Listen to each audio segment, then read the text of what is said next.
Now this is recording. RTI International Center for Forensic Science presents Just Science.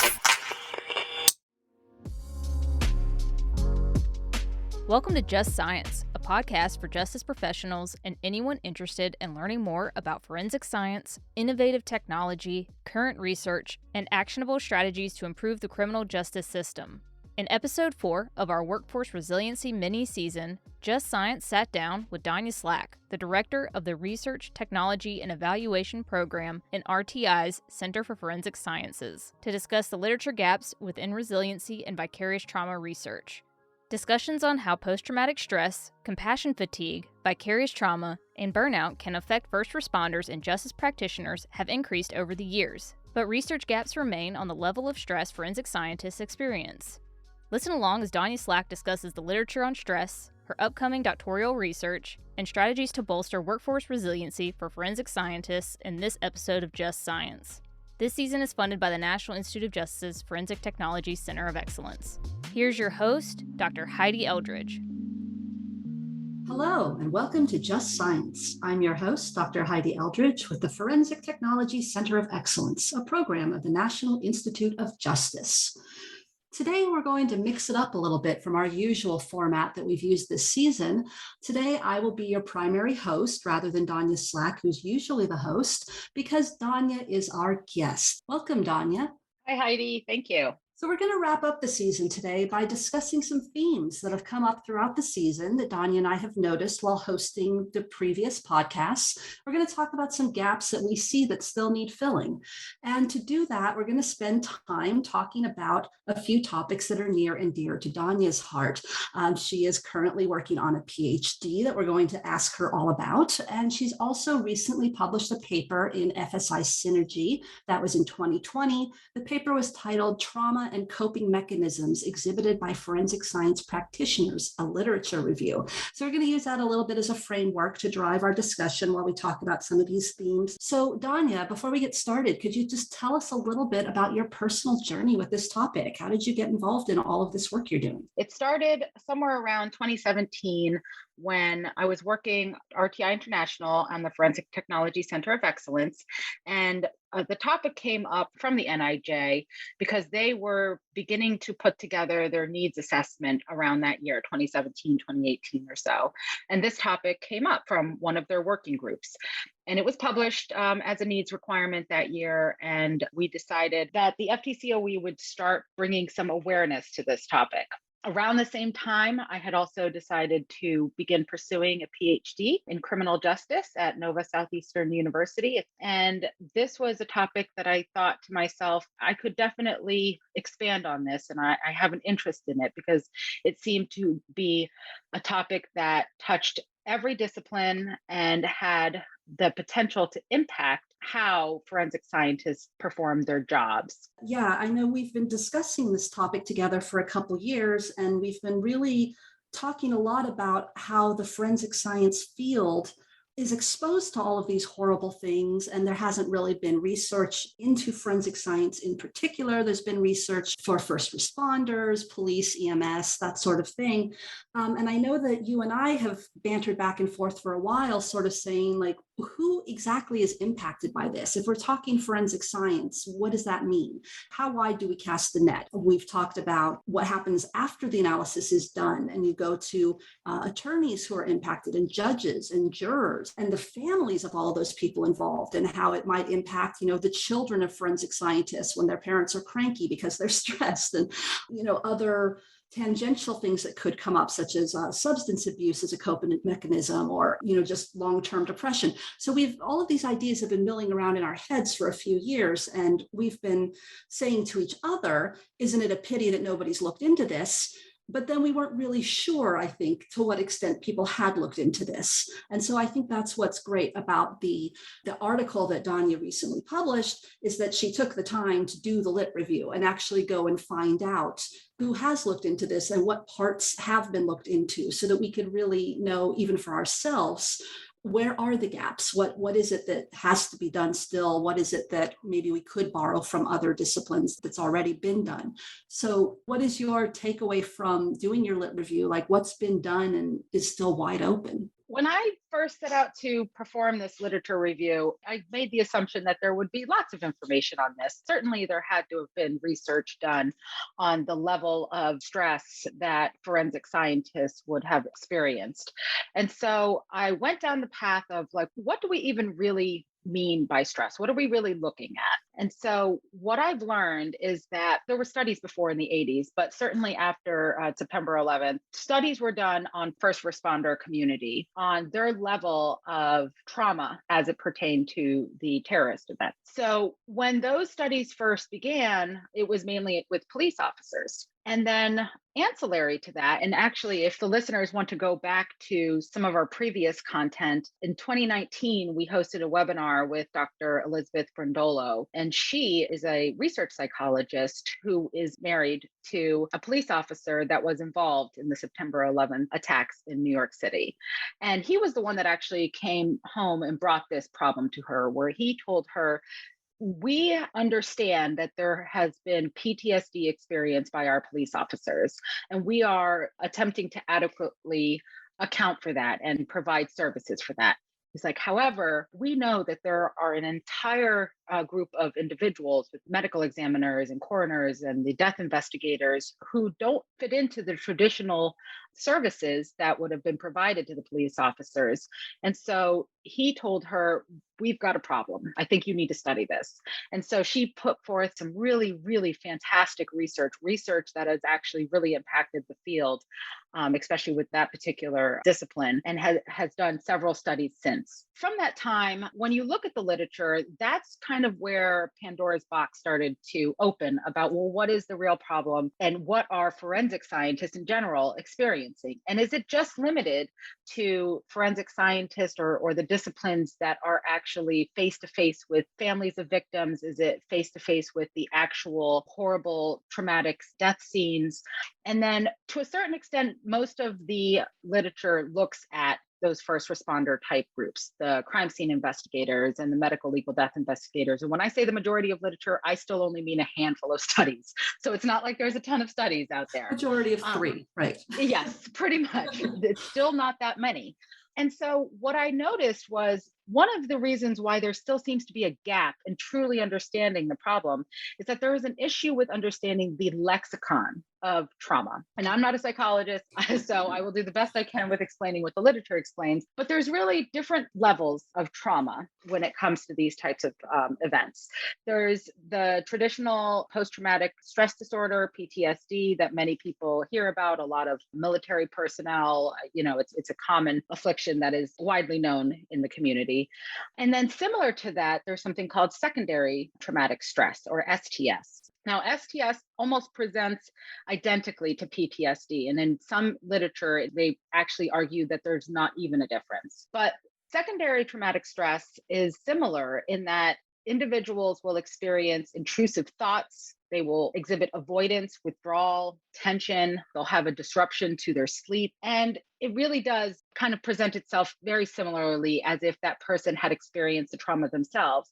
But the difference being is that secondary traumatic stress is really, they have direct and close contact with survivor of trauma.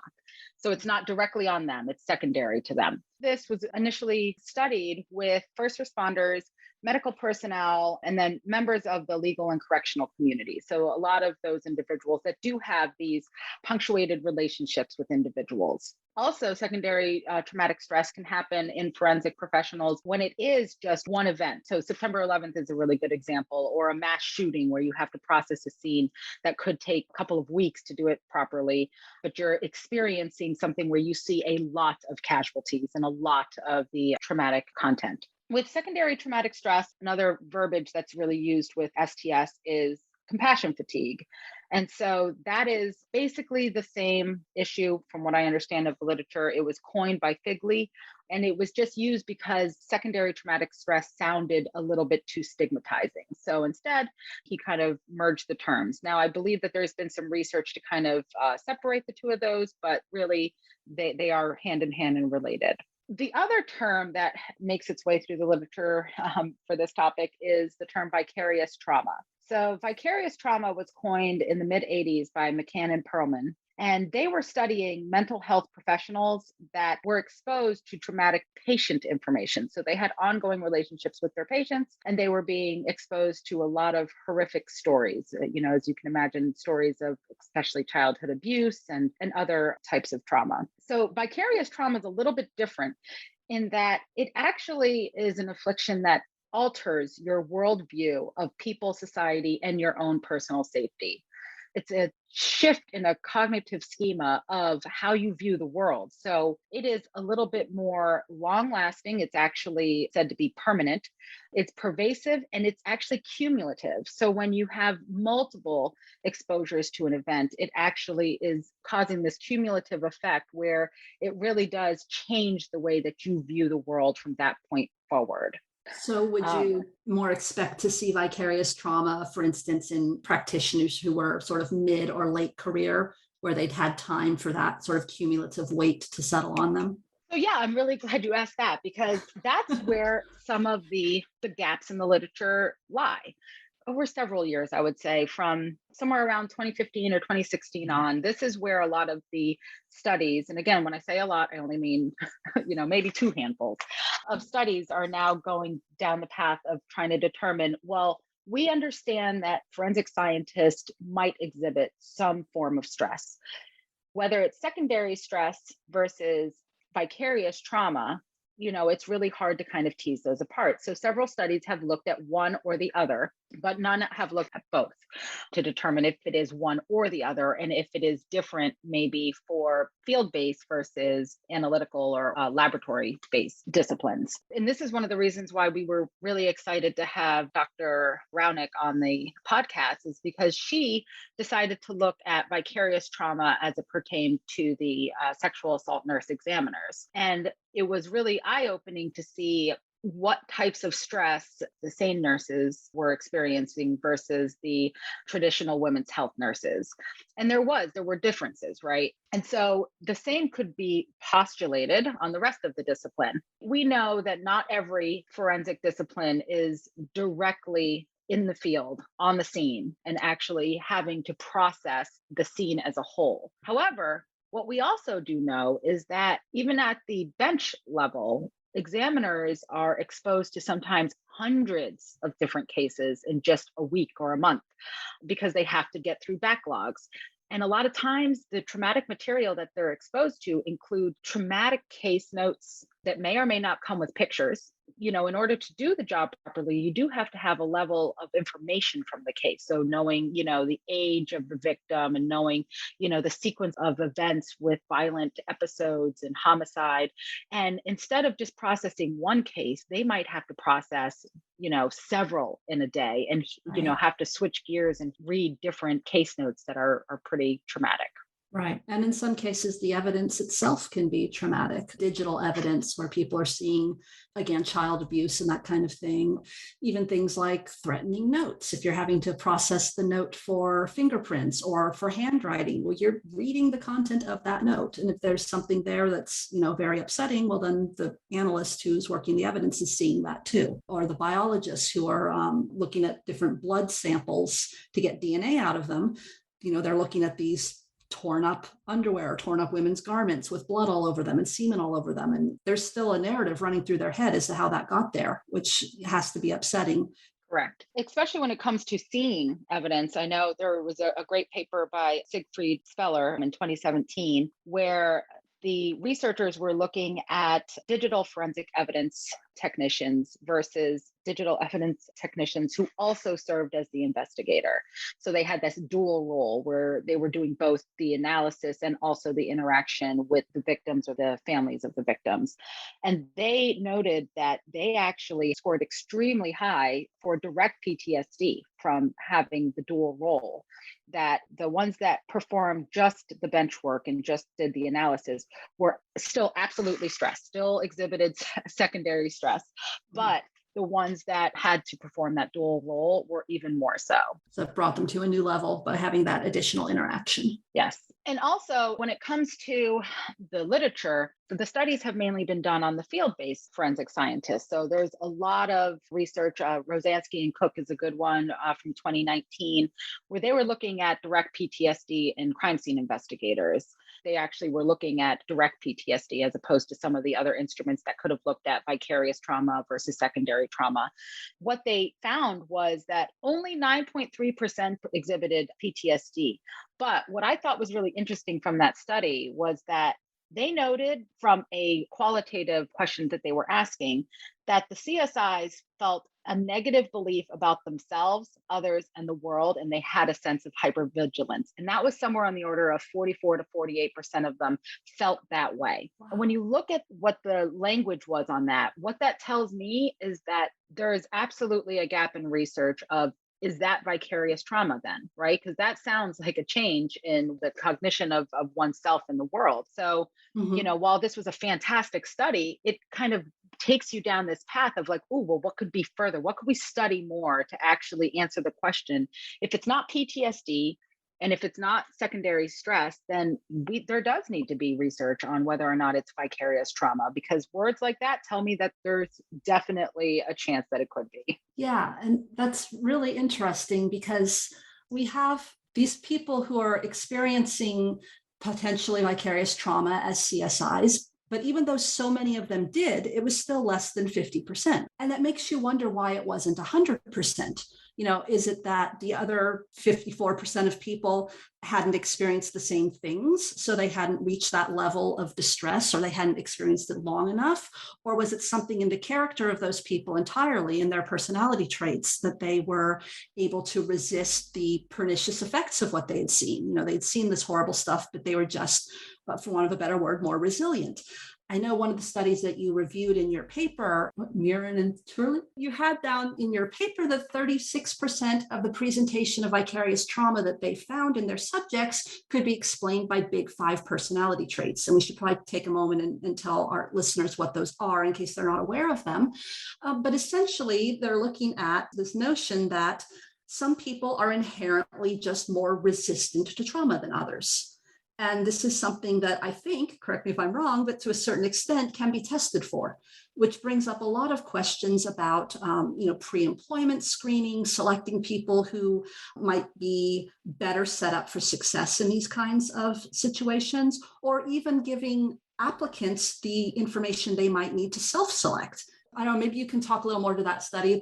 Yeah, it's really interesting. And this reminds me of a previous podcast that we did. I think it was called Just Stress and Resiliency and CSIs.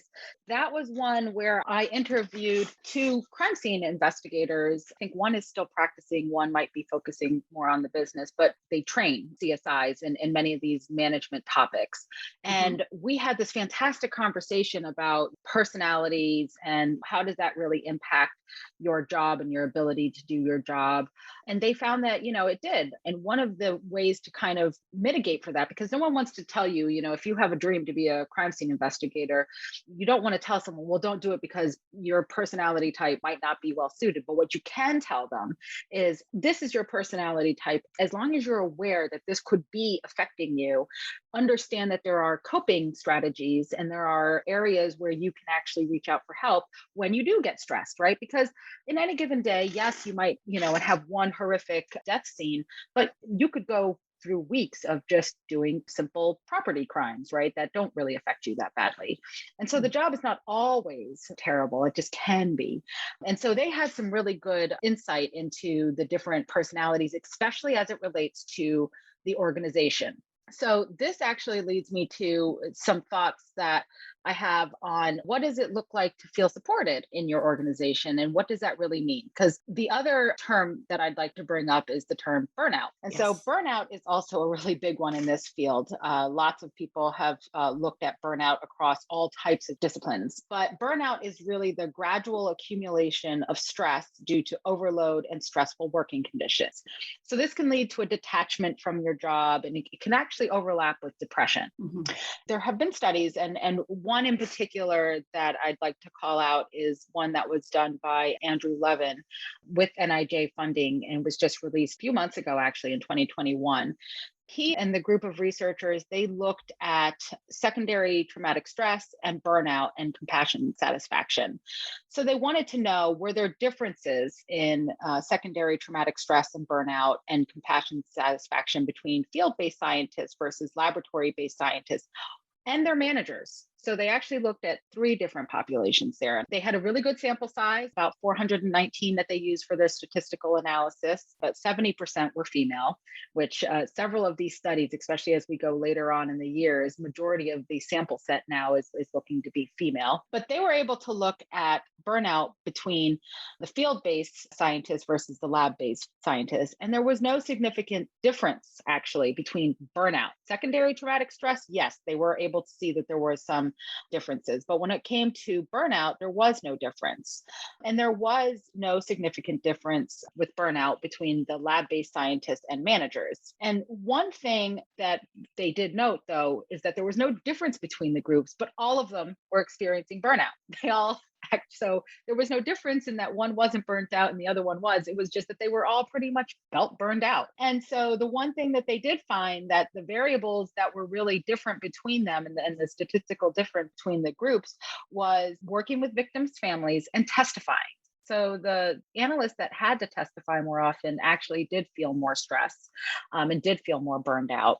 But the greater belief that the employees felt that their organization was actually supporting them in this topic, the lower the occurrence of burnout and secondary traumatic stress. So this just shows that sometimes what is really needed is for individuals to know that their leadership understands their daily pressure and that they care about it. Sometimes it's as simple as that, to just say, we're all in the same boat together, whether you're the manager, whether you're field-based, or whether you're laboratory-based.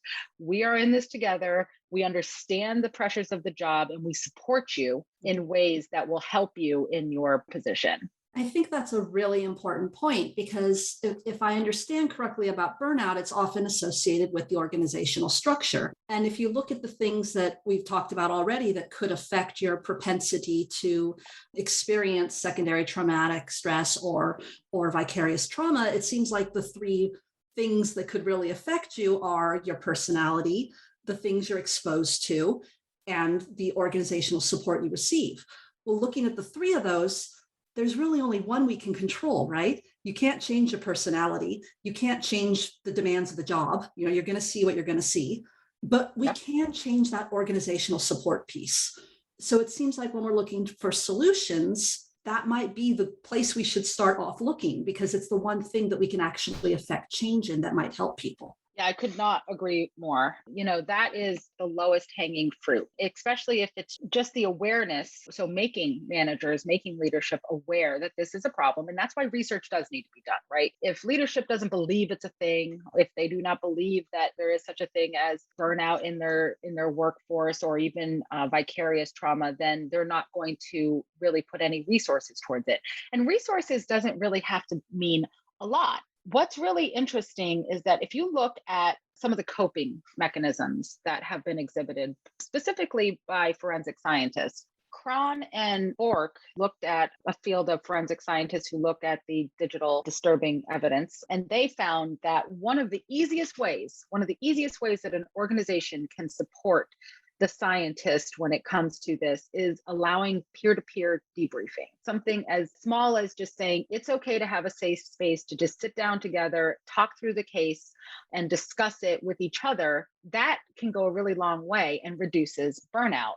A lot of times, people will say, well, everybody's burned out. Every field experiences burnout. However, one thing that I like to tell people, and this was demonstrated by a study by Oltmer et al. In 2018, is that not only does burnout actually lead to lower productivity and increased turnover and impaired cognitive performance, you actually will see that when employees are experiencing this negative environment and burnout, they actually have this shift in their ideas of work where they are now unambitious towards the work.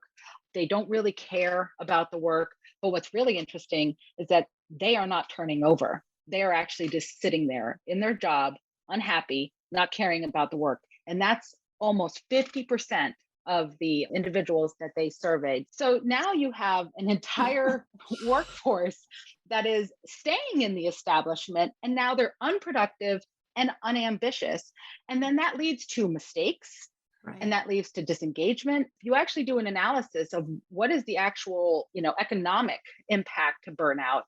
You now have excessive absences, excessive leave, and actually an impact to your medical and health benefits, because these individuals are actually having health issues, like serious health issues, heart disease and other chronic diseases that now impact the organization. So that's where I come back with, well, this is why you should care, not just about the person, because I believe you should care about the person.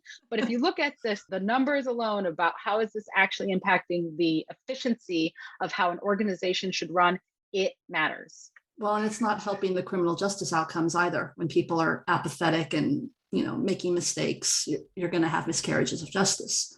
Correct. That's also a gap too, where a lot of times studies will be done to demonstrate that there is a problem, but I would like to be able to show the community that there is an impact to that. One of the things that I believe needs to be looked at, and it can be easily done through something called the Work Ability Index. It measures a worker's ability at present and in the future to perform their duties with respect to the demands of their job, their health, and their mental resources. So it's just a very short survey that actually just determines, based on your current present state, are you able to perform your job duties? And this instrument is actually really good at predicting how you answer it today, how this impacts you later on, because it does ask you things about, well, the last 12 months, how often had you had to go to the doctor for something that was a little bit more chronic or more serious? It does ask you these different questions that actually measure your ability across multiple different areas that actually impact your job performance. So I think that that's a gap in the literature too. It's one thing to say, yes, there is a problem, but let's demonstrate to the community, well, what does this mean to the problem? And what does this mean to the criminal justice outcomes based on those problems? Because to me, one of the things that forensic scientists feel the most pressure about is the idea that they have to get it right. They have to make sure that they are 100%, sharp when it comes to how they are presenting evidence or analyzing evidence. And when that's impacted, it impacts the case. So again, it matters. Yeah. And I think that actually leads us to another point, which is we know there's a problem. Even with the limited data we have enough to know that this is something we should care about. And we know, as you just spoke about, why we should care about it. It does have impacts to the criminal justice system. It does have impacts to the organization. But there's kind of that middle piece in between knowing there's a problem and knowing we should care about the problem, which is, how do we prove the problem or the extent of the problem or the moving parts of the problem? And that's where that research gap exists, right? We need to have good research that helps us to measure and quantify and name the pieces of the problem so that they can be addressed, so that we can find potential solutions and then test and validate those solutions. And so I think that bears some thinking about and discussing too, is, what kind of studies do we need to see? For instance, one of the studies that you mentioned in your literature review, the Adderley and Smith study, I thought was interesting because they went and measured heart rate in CSIs during scene processing to take that as sort of a proxy for stress. They measured their heart rate while they were, doing paperwork, and they measured their heart rate while they were processing crime scenes. And they saw that, well, their heart rate is higher during crime scene processing, which an easy conclusion to that would be, oh, well, crime scene processing stresses them out, right? But it could also be that crime scene processing is physically strenuous. I've had crime scenes where I was climbing around in an attic in 100-degree weather. That's going to elevate my heart rate. Or it could be, as you just mentioned a moment ago, stress about doing the job right. I haven't done a shooting reconstruction in 2 years, and yet here's an apparent suicide, and I'm responsible for taking correct measurements and drawing the correct conclusion. That's a lot of pressure, which could also add to your stress levels. So it might not be just the stress of the scene, but your heart rate could be up for different reasons. And it becomes difficult to tease those things apart. So I think it's really interesting to look at studies like that and say, okay, we need more studies like this, but we also need to make sure that we're measuring things in a way that it's telling us something useful and actionable? One of the qualitative studies that was done actually looked at some of the stressors that crime scene investigators experienced in the field. And, one of the things that I know was really impactful is whether or not that scene was completely secure from outsiders, right? And more specifically, the families. It was one of those. Here's the Solian cop study. So that study was really interesting because they actually felt the most stress when it just happened. The scene had family members or the victims themselves still telling them these things that they have to hear to be able to process the scene properly. One thing that was really interesting is that there was a study, Clark et al. Of 2015. They actually surveyed 51 crime scene investigators, and they said that they actually felt less stress when the perpetrator or the victim was already dead, because at that point they knew that they didn't have to interact so much with a living being or hear any of that. And they also knew that they didn't have to go to trial when it came to being able to testify to certain things. I know in my personal experience, I had a scene similar to what you're describing, where I was doing a crime scene that was in a public place. It was in an intersection. So there was people coming by and a child had died. It was a vehicular accident. And the mother found out about it from the evening news and came down to the scene while we were still working the scene and promptly lost her stuff all over the place, which of course she would. But trying to work this scene and hearing this distressed mother wailing, we never talked with the mother. We never interacted with the mother in any way, but just the fact that she was there and you could hear her and you knew what she was going through as you're looking at everything that's happened in the scene. Absolutely. That makes it so much worse than when you're just showing up and you have a dead body and it's like a puzzle to solve. You're able to distance yourself from it. But once that human emotional component shows up, it's a whole different ballgame. And it goes back to what you're saying of making sure that the studies are actually capturing what are you really exposed to so that you can make these statistical correlations. And one of the things that I really like about Dr. Brondolo's work is that she developed a case exposure and family contact scale. It's a short scale. It just assesses the frequency and direct and indirect exposure from 12 different types of potentially traumatic cases. So, determining, have you been exposed to these 7 different types of disturbing deaths or these 5 different types of disturbing human remains? And then also determining what is your level of face-to-face contact of the family of the deceased, or even contact through calls or families with the deceased. So even just using that as almost like this demographic level setting of, there are some forensic disciplines that might be so far removed that they don't have a lot of that interaction. But then there are some in the middle. And then there's the one, that you just explained, actually processing this death scene where you do have this contact, and it's not even face to face, but this indirect contact with the family of the victim. And then the victim themselves. I mean, I know, you and I are both mothers. And so there's a very real and visceral reaction that you have seeing the death of a child. That's really tough. Oh yeah, definitely. I mean, I had my daughter during my crime scene career, and you definitely notice the difference with how you react to those cases before being a mother and after being a mother. It's not the same. No, I can imagine. So I think we could switch gears here a little bit and move forward. We've talked a lot about the problem and we've talked a lot about the gap. We've only sort of tangentially hinted at the solution. I know we talked briefly about this idea of a support system or of being able to talk with your coworkers. I'd like to explore that a little bit on a couple different levels. First of all, just the idea of sitting down and having time and space to speak with your coworkers about the case, I think is really helpful. But I do wonder about the content of those conversations a little bit, because I feel like when your coworkers are your friends, that's great because you have a built-in support system there. But when you're talking to just a coworker about a case, how much are you talking about the content of the case, like the business aspects of the case, versus how much are you talking about your feelings about the case? It's one thing to sit down and say, well, we just did that scene together and boy, it sure sucked, but let's talk about the bloodstain patterns and what they meant. versus, I sat down and wow, that one really impacted me. I'm reeling from that. I don't know how much those conversations are taking place in the workplace. We're not allowed to talk about these things with our family and friend because of confidentiality, because there's an ongoing investigation. Normal people have a hard day. They go home and they tell their loved one about it. And we're actually banned from doing that. All we can do is say, I had a scene today. It sucked, which leaves us only our coworkers who we may have or may not have a close friend relationship with. It's interesting. I'll reference back to the Cron and Bork paper again. They were the ones that said that this peer-to-peer debriefing is the one that could be the most impactful. And it's also because not only can you not go home and discuss a lot of this confidentiality of the case, but many times, even if you could, you don't want to, right? Like you don't even feel comfortable going home and telling your spouse something where by the end of a 3-minute conversation, I'm sure their faces are like, what? Oh my God. So, it hits a point where it's like, well, they don't get me. They don't understand what I do. I would say a large extent, that's most likely true, right? Yeah. A spouse, unless they're in the same field.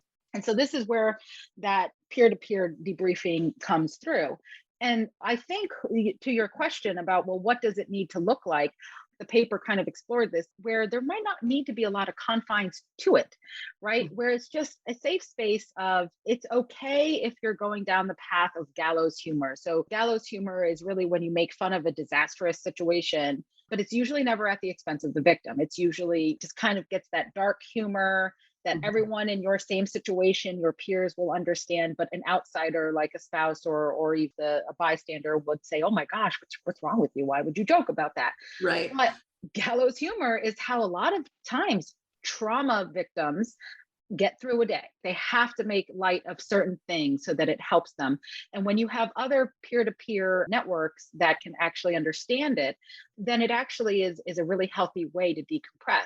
When peers are able to, in a safe space, decompress and discuss and have this gallows humor safe space, they actually are able to determine when these more yellow flags raise, right? They're able to see from one another of like, hey, we're all just kidding around.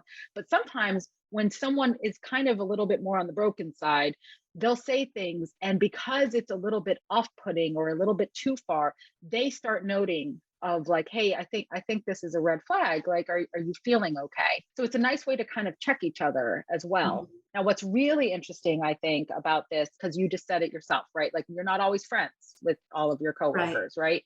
Yeah. One of the easiest ways that leadership can ensure that there is this more group mentality is reducing the amount of the shift work that actually toggles into different shifts.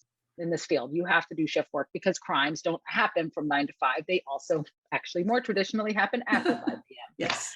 But, instead of mixing and matching, well, you're going to have, mornings on Monday and then an afternoon on a Wednesday, and then all the different groups are mixed groups.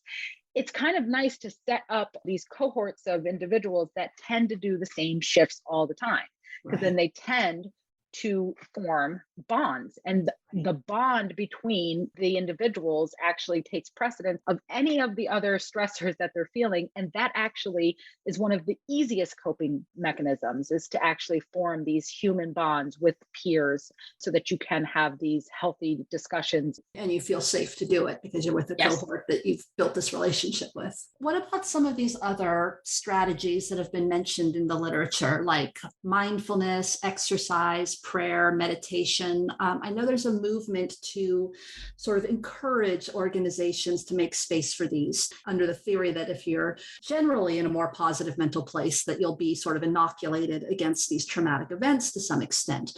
And that sounds like a really good idea.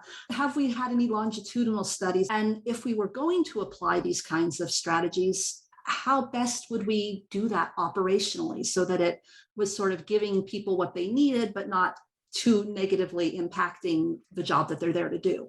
This is one of the reasons why I think Dr. Rainier, so we interviewed her this season as well. I think studies like that are extremely needed right now, because like you said, it's one thing to say, yeah, absolutely, this is the way to solve it. It's a whole nother thing to actually do the analysis, like actually do an evaluation. And that's where she's going with her phase 2, the app that she's developing and measuring pre and post. And that's really important. So the Department of Defense has actually done a ton and has put a lot of money into researching this. And they have actually shown that yoga was shown to improve sleep with military members. It reduces their feelings associated with PTSD. And it also reduces rage, anxiety, emotional reactivity. And it has been used to actually treat depression and chronic pain in military personnel. So, I mean, literature has actually shown this. Another person that we've actually had on a podcast and a webinar, we've done several things, but Amy Jangwana, so she was at Bodhi Technology as their lab director for many years. And 5-6 years ago, she was burnt out. And she has taken this really interesting journey towards mindfulness and wellfulness. And she's now spreading the wealth. You know, she goes to different crime laboratories and different organizations to teach them about mindfulness. And, you know, I believe she's a certified yoga instructor now. And even if the literature right now in forensic scientists is lacking at the moment, certainly can't hurt to like just decompress even a few minutes. And these types of mitigations certainly could not hurt. But I do agree that we do need to put some empirical research on it so that we can close the book and say, yeah, you know, there's a problem and there are ways to mitigate for them. And here are data to actually demonstrate that it did work. Yeah, I think that's great. And I think we're seeing throughout this season and throughout this discussion that there's so much research in areas that seem like they should apply to forensic science, but less research that is specifically aimed at forensic science. You know, I think we've highlighted, even with our own goals, that this is a need, which I think actually segues into my next question, which is, tell us about what you're working on with your PhD, Donia. So I am in the midst of going through and working with my committee on which instruments that I would like to be able to put out there. In my mind, I'd like to be able to determine whether or not we are experiencing more on the vicarious trauma side, burnout, or a combination of both. Is that related to how much case exposure and the types of case exposure, whether that's field-based or lab-based? Does it correlate with that? And then I'd like to determine if there are instances of vicarious trauma and or burnout, is it actually affecting your work ability? Are you able to perform your job, or is it impacting it? And can we predict that it could impact it later? So I'm looking to put forth a study here, I'm hoping for early 2022, to assess the frequency of case exposure, family contact, and then correlate that with vicarious trauma using the TAB scale. So that is the same scale that Raunic used for her SANE study. And then I'm looking at a couple of different burnout instruments. I know that with the Levin paper, he looked at burnout, but it was also intermixed with other instruments where it was looking at secondary stress. So I'm looking at just burnout. There's a couple of those that I'm looking at to incorporate. And then the workability index. So that's my hope. That's the plan. One of the things I'm finding is that many of these instruments that are used in the clinical and psychology realm for either actual diagnoses or for studies, you actually have to pay for each one. Every time one survey is actually put out, you have to pay. And that adds up very quickly, especially where student research is involved. So it's really important that when people want to do these studies, that you choose the instrument correctly, make sure that it is one that has really good reliability and reproducibility that has been studied in the field. It's now been noted as a true need by the National Institute of Justice. Put in a grant, ask for the funding. There's student grants that are able to do this. There's the traditional R&D grant that comes out every year. There's the ones, the crime lab partnership ones, because you have to make sure too that this is relevant to the population. So, collaborate with the crime lab so that we can actually point back to the data so that when Congress has to determine where funds go, there is hard evidence that shows that there is a problem. And this impacts the criminal justice field in general. It impacts public safety, and that there needs to be resources put towards it, period. That's a really important message. And I think it's very encouraging that, NIJ has named this as a priority, that we are starting to see these topics come up more often in journals and more often at professional conferences. And it seems like awareness is starting to rise. Now we need to push for research and solutions. I think it's great that you're working on this in your own research. I'm going to put in a quick plug that, Donia's going to be launching this study soon, and she will need participants. So any of our listeners who are active forensic science professionals who would be interested in partaking of Donia's study, please keep an eye out for when she announces that she's recruiting, and we would love to have all of your data to help her reach conclusions that could help you in your work. So thank you for doing that, Donia. And one thing I wanted to also kind of end with is that while we're waiting for research to be done and for literature to continue to grow, one thing that I did note from the literature review, and it was a study done by Samela Aro 2018, and they looked at, and this was a non-forensic scientist population, that they looked at over 1,400 employees, and they looked at early, mid, and late career employees and looked at burnout. First off, women actually experience less burnout than men. So that's really interesting, especially as we're looking now that the field is now going a little bit more predominantly female. But outside of just the differences between males and females, what they learned was that early career burnout is usually attributed to economic problems. And a paper by Dwar and Jangwana, they actually noted that the mean annual wage for forensic scientists is $60,000 a year. Right. And that's just the mean wage.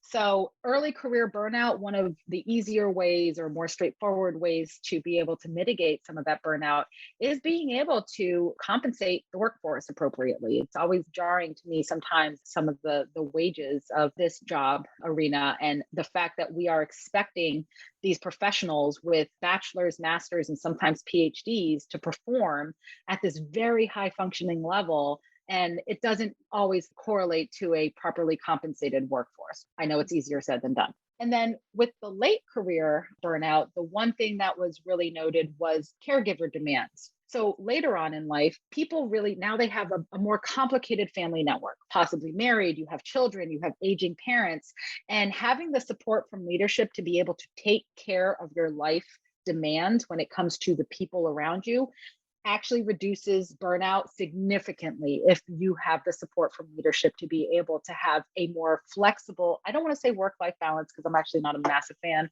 that term, but more of an understanding of work-life integration where your leadership is really understanding that you have other pressures that you have to take care of at home. So I would be remiss to not mention that one study because I thought that that was a really interesting mitigation to some of the stressors that we're seeing. Yeah, no, that's a great point. Thanks for bringing that up. So I think we've come pretty much to the end of our time for today, but thank you so much, Donia, for joining me and for discussing your work and helping me put a button on this season. Thank you. And to all of our listeners, if you enjoyed today's conversation, be sure to like and follow Just Science on your podcast platform of choice. For more information on today's topic and resources in the forensic field, visit forensiccoe.org. I'm Heidi Eldridge, and this has been another episode of Just Science. Next week, Just Science sits down with two forensic scientists to discuss the importance of diversity and inclusion in forensics for a special release episode. Opinions or points of views expressed in this podcast represent a consensus of the authors and do not necessarily represent the official position or policies of its funding.